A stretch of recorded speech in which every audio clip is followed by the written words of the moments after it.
Nadie vino al último cumpleaños de doña Emilia. Ninguno de sus 3 hijos. Pero meses después, todos recibieron la sorpresa más dura de sus vidas. Porque cuando abrieron su testamento, no encontraron lo que esperaban. Lo que había ahí era una lección que jamás olvidarán. Suscríbete si tú también crees que una madre nunca debería ser olvidada. El espejo reflejaba un rostro arrugado, pero digno. Doña Emilia acomodaba con esmero su cabello plateado, como lo hacía cada vez que había una fecha importante. Aquel día no era una excepción, era su cumpleaños número 78. Y aunque en el fondo sabía que quizá nadie vendría, se había arreglado igual, por si acaso. Sus manos temblaban levemente al alisarse el vestido de flores que tanto le gustaba. Era el mismo que usó el día en que conoció a su primer nieto. Se había prometido usarlo cada vez que estuviera feliz. Y hoy, aunque no lo estaba del todo, quería intentarlo. La casa olía a vainilla y canela. Había horneado su propio pastel desde temprano, como lo hacía cuando sus hijos eran pequeños. Decoró la mesa con un mantel limpio, puso platos de porcelana, los que guardaba para ocasiones especiales. Y junto al pastel, colocó 3 regalitos, envueltos a mano. Uno por cada nieto. Había comprado un libro de aventuras, una bufanda tejida por ella misma y un rompecabezas de madera. Pequeños detalles con mucho amor. Detalles que nadie le pidió, pero que ella preparó igual. Porque así era ella. Creía en el poder de los gestos. En el amor desinteresado. Con cada minuto que pasaba, miraba el reloj con más ansiedad. Eran casi las 5. Pensó, a lo mejor se retrasaron, tal vez están organizando una sorpresa. Se sentó junto al teléfono fijo, el de siempre, el que tenía desde hacía décadas. Lo miraba con la esperanza de oírlo sonar. Pero lo único que escuchó fue la voz de una operadora. Señora Emilia, le confirmamos su cita médica para la próxima semana. La voz era fría, mecánica, como si no supiera que hoy no era un día cualquiera. Emilia cerró los ojos y suspiró. Un suspiro largo, cargado de resignación. Caminó de regreso a la sala, muy despacio. Sus pasos sonaban huecos sobre el piso de madera. Se sentó en su sillón favorito, junto a la ventana. Desde ahí podía ver la calle y esperar, por si alguien tocaba el timbre. Tomó entre sus dedos una tarjeta que había dejado en la mesa. Era de color rosa, con letras doradas. Y en la parte de adentro, un mensaje. Escrito por su propia mano, con letra temblorosa pero firme. Feliz cumpleaños, mamá. Lo había escrito ella misma. Por si nadie lo hacía. Por si nadie se acordaba. La sostuvo unos segundos, y luego la apretó contra el pecho. No lloró, porque ya no le quedaban lágrimas. Solo un silencio que lo decía todo. Y un cumpleaños, que volvió a pasar desapercibido. Las horas pasaron como si el tiempo quisiera castigar el silencio. El sol, que en la mañana entraba cálido por las ventanas, ahora se escondía tras los tejados. La casa comenzaba a enfriarse, igual que el ánimo de doña Emilia. El pastel, que hacía unas horas estaba esponjoso y tibio, ahora empezaba a endurecerse. La cobertura de crema se secaba poco a poco. Las velitas seguían intactas. Sin fuego. Sin deseos. El reloj del comedor marcaba las 7. La misma hora en que, años atrás, sus hijos llegaban corriendo, cargando dibujos, flores o simplemente sus risas. Hoy, solo el tic-tac acompañaba a Emilia. Se acomodó en su sillón de siempre, ese que crujía un poco al sentarse. Desde ahí podía ver la puerta de entrada. Miraba, pensaba, se ilusionaba. Pero nadie aparecía. Cada crujido del portón, cada sombra que cruzaba la calle, le devolvía una esperanza que duraba solo segundos. Segundos que, una y otra vez, le recordaban la misma verdad. Estaba sola. Hasta que, de pronto, alguien tocó la puerta. El sonido fue tan inesperado que casi dejó caer la taza que tenía entre las manos. Se incorporó con esfuerzo. No quiso correr, pero su corazón sí lo hizo. Al abrir, Una figura familiar se recortaba contra la luz del atardecer. Era Lucía, su sobrina, su ahijada, la única que, aún con su vida ocupada, se tomaba el tiempo de recordarla. Tenía pastelillos en una mano y un abrazo largo en la otra. «Feliz cumpleaños, tía», dijo con una sonrisa que iluminaba más que las velas que nunca se encendieron. Emilia no respondió de inmediato. Solo la abrazó con fuerza, cerrando los ojos, como si con ese gesto pudiera atrapar todo lo que le faltaba ese día. Afecto, compañía y reconocimiento. Esa caricia le devolvió el alma, no por los pastelillos, no por la frase bonita, sino porque alguien se había acordado, porque alguien la había visto, en medio de una casa silenciosa.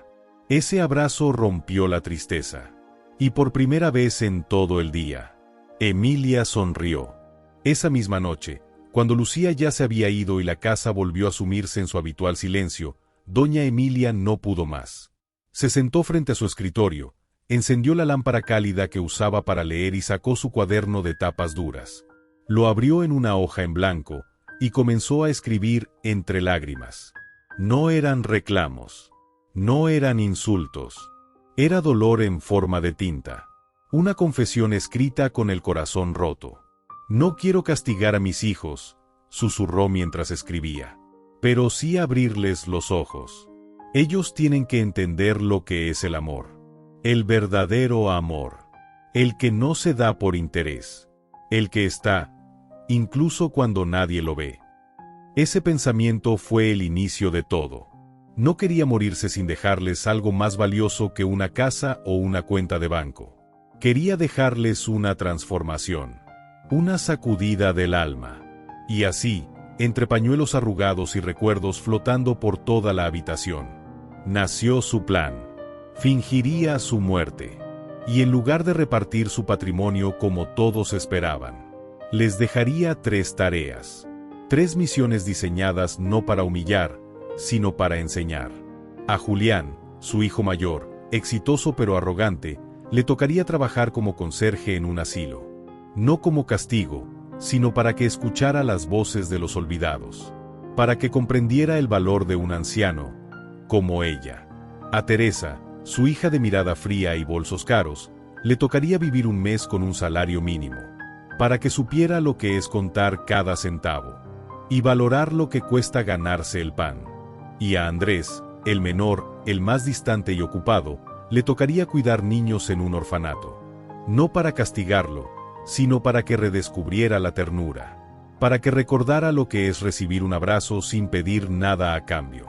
Todo quedó escrito, firmado, legalizado con su abogada de confianza.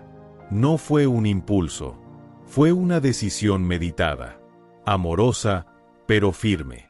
Porque hay cosas que no se enseñan con palabras, solo con vivencias. Y esa noche, mientras cerraba el cuaderno, doña Emilia supo que su plan ya no tenía marcha atrás. Todo estaba listo, todo era real, todo irrevocable. Escribe en los comentarios: «Gracias mamá por enseñarme». Honremos juntos esas lecciones que nos formaron para ser mejores personas. El día del funeral, la casa se llenó, pero no de hijos, sino de rostros que realmente importaban. Llegaron vecinos con flores del jardín, mujeres que habían compartido café con Emilia cada martes, niños a los que les regalaba dulces cuando pasaban del colegio, y hasta don Ernesto, el panadero, que le dejaba el pan caliente en la puerta sin cobrarle cuando llovía. Cada uno traía una historia, una anécdota, un recuerdo que probaba lo mucho que doña Emilia había amado, y cuánto la habían amado de vuelta. La casa olía a velas, a sopa de consuelo y a nostalgia. Los abrazos eran sinceros, las lágrimas auténticas, y en cada rincón de la sala flotaba una sola verdad. Ella había dejado huella. Mientras tanto, sus hijos. Julián estaba en una junta, Teresa en una cata de vinos, Andrés de viaje con amigos. Ninguno se molestó en preguntar si su madre tenía frío, si se había sentido sola. si necesitaba algo. Solo cuando recibieron una llamada del abogado, preguntando cuándo estarían disponibles para la lectura del testamento, reaccionaron. Entonces sí corrieron. Reservaron vuelos, reorganizaron agendas, cancelaron compromisos. Pero no por nostalgia, ni por amor, sino por lo material. Porque aunque no tenían tiempo para una visita, sí lo tenían para una herencia. Pensaban que estaban llegando a recoger una fortuna, pero lo que iban a encontrar era algo mucho más valioso y mucho más duro. Una verdad que no se mide en dinero. Una lección que cambiaría sus vidas para siempre. Los tres hermanos estaban sentados, con gestos tensos y silenciosos. La mesa de roble parecía más fría que nunca. Cada uno con sus expectativas, con números en la cabeza, con frases ensayadas para reclamar lo que les correspondía. Pero el abogado no perdió tiempo. Abrió la carpeta, sacó el documento y comenzó a leer con voz firme. Doña Emilia dejó claro en su testamento que no hay herencia sin cumplir las condiciones establecidas. Julián, con ceño fruncido, golpeó la mesa con el puño cerrado. ¿Condiciones? Esto es absurdo. Teresa, al escuchar las tareas asignadas, rompió en llanto. ¿3 meses con salario mínimo? ¿Eso qué tiene que ver con lo que mamá quería? Andrés, intentando mantener la calma, se inclinó hacia el abogado. Tiene que haber una forma, un acuerdo. Nosotros podemos resolver esto entre adultos. Pero el abogado negó con la cabeza. Está todo firmado. Legalizado ante notario. Las cláusulas son irrevocables. Sacó una hoja final, escrita a mano por la propia Emilia. La leyó en voz alta. No busco venganza. Solo les dejo la oportunidad de volver a sentir. De ponerse en los zapatos de los que nunca miran. De tocar con las manos lo que olvidaron con el alma. Si cumplen cada una de estas misiones, podrán decidir qué hacer con lo que dejo. Pero si no, entonces mi última voluntad será respetada. Que nada les sea entregado. Porque no necesito que recuerden mi nombre, sino lo que significa ser familia. El silencio fue absoluto. Por primera vez en años. Los tres se quedaron sin palabras. Y sin saberlo aún. Ese fue el primer paso hacia su cambio. Los días siguientes no fueron fáciles. No había comodidades, ni privilegios. Solo la realidad, cruda y directa, esperándolos al otro lado del orgullo. Julián, que había pasado años dando órdenes y firmando contratos desde una oficina de vidrio, se encontró con un trapeador en las manos. Su primer turno en el asilo fue incómodo.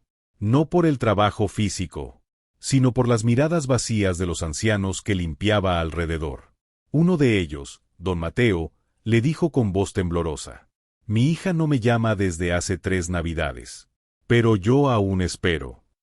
Esa frase le rompió el alma. Y esa noche, por primera vez, Julián escribió algo que no fuera un informe. Una carta sin remitente, dirigida a su madre. Teresa, la más elegante, vivió lo impensable. Hizo fila en el supermercado para devolver una lata porque no le alcanzaba. Limpió casas por horas y almorzó pan con café frío. Un día, una vecina le regaló un plato de arroz con frijoles. Ella lo aceptó con vergüenza, y luego lloró en silencio. Descubrió el valor de cada moneda. Pero, sobre todo, descubrió el valor de quien da sin tener. Andrés, el más distante, rechazaba todo desde el inicio. Llegó al orfanato sin entusiasmo, sin ganas de conectar. Pero los niños no pedían explicaciones. Solo amor. Y fue una niña de moños azules, con mirada enorme, la que lo desarmó. Lo abrazó sin aviso. Sin condiciones. Y él, simplemente se quebró. Ese abrazo lo derrumbó. Y lo reconstruyó al mismo tiempo. Y así, sin que nadie lo dijera en voz alta, los tres comenzaron a sanar. Desde adentro. Donde solo se escuchan los ecos de lo que el alma no olvida. Pasaron 3 meses. 90 días que se sintieron como una vida entera. Cada uno de los hermanos cumplió su tarea. No sin resistencia. No sin lágrimas. Pero también, no sin transformación. Julián, el mayor, pasó de mirar a los ancianos como carga, a escucharlos con respeto. Uno de ellos, veterano de guerra, le contó cómo su hija dejó de visitarlo años atrás. Julián sintió que le hablaban directo al corazón. Y por primera vez en mucho tiempo, escribió una segunda carta. No a una empresa, sino a su madre, aunque no podía enviarla. Teresa, acostumbrada al lujo, vivió con un salario mínimo. Comió arroz con huevo durante una semana. Vendió uno de sus bolsos para pagar la renta. Y cuando una mujer mayor le regaló una sopa caliente sin pedirle nada a cambio, comprendió lo que su madre hizo durante décadas. Andrés, el menor, que cuidó niños en un orfanato. Al principio, lo vieron como un extraño. Pero bastaron unos días, y una niña huérfana lo abrazó sin miedo. Esa niña le dijo: «Ojalá fueras mi papá».